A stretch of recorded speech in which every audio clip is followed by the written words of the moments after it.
I'm tempted to ask you a question that I feel pretty much whenever I do an interview or speak to Lacanian colleagues, I want to ask them this question. So, forgive me. But one of the topics that's coming up from time to time in psychoanalysis is the topic of jouissance.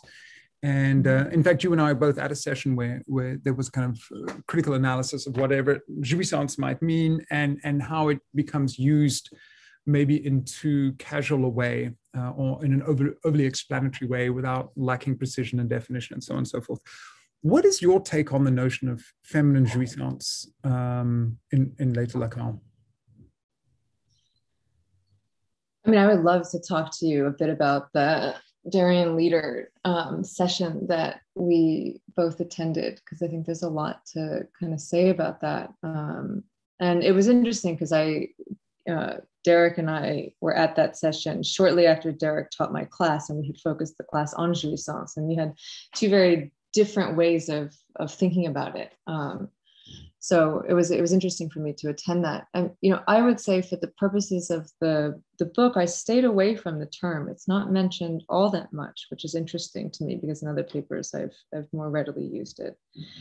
And I wondered why. And maybe I'm still thinking that through. I also didn't use the term embodiment, interestingly. There were two terms that I avoided, despite the fact that they would seem to be obvious in a book about the body.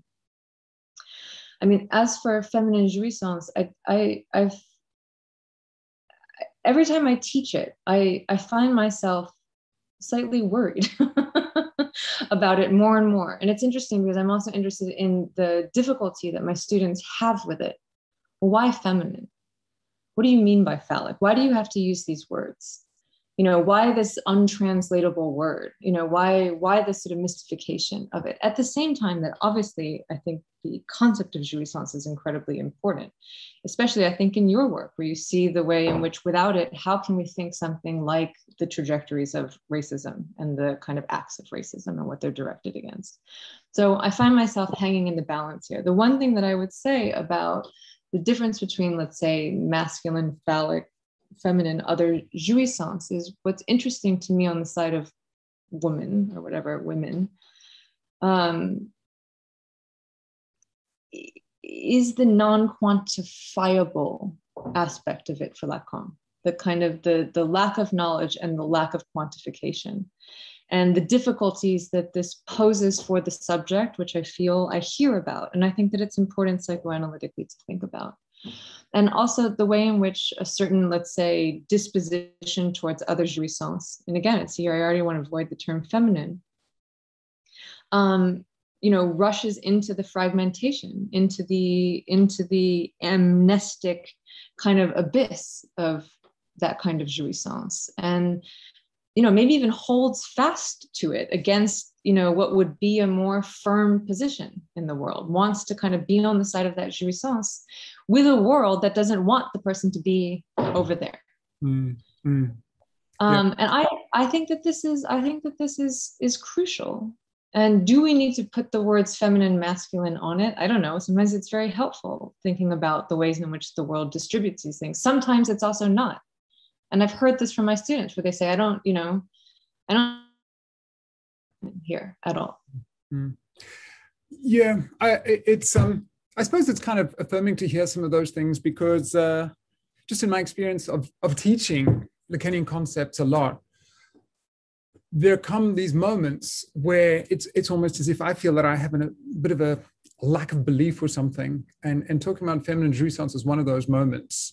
And it's informative to hear what students say and how they respond. And in many instances, that the kind of responses you're getting are the same responses that I'm getting, which is kind of a nice way of thinking about the transmission of psychoanalysis, to get a sense of both how it might not be heard, and which is not necessarily to dismiss the concept altogether. Maybe it is to underline the importance of the concept as something that's unthought or not quite there. But it's interesting to hear some of those echoes. So thanks for that. I'm going to go one last question, and it's basically, what are you most proud of, and what do you want our viewers to take away, having engaged with this interview and the various comments we've offered between us today?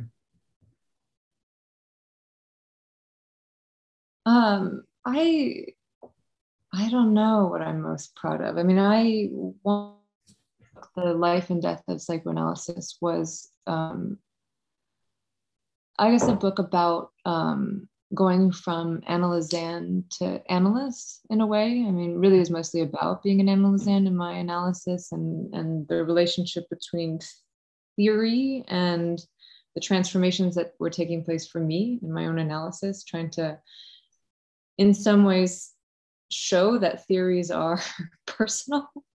You know, that you know, changes that you make theoretically actually have to do with something personal as opposed to just ideas. And then this was a different book. This was a book about having been an analyst for quite a while, and what I was struggling with, and the idea of being an analyst or continuing to be an analyst. And one of the things that doesn't get mentioned, I mean, we didn't talk about it much, but is also a very important part of the book, is a question of the analyst within the institution of analysis,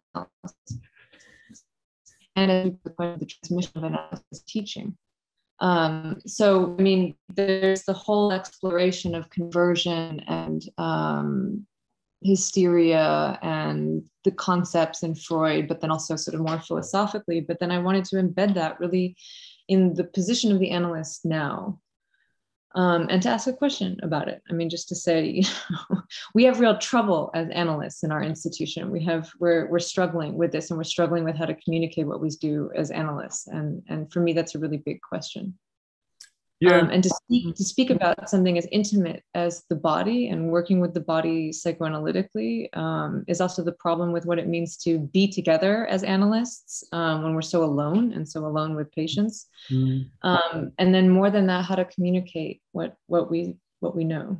I mean, that was a crucial factor, I think, in the beginning sections of the book. You have that refrain: who has the courage to be an analyst or to analyze?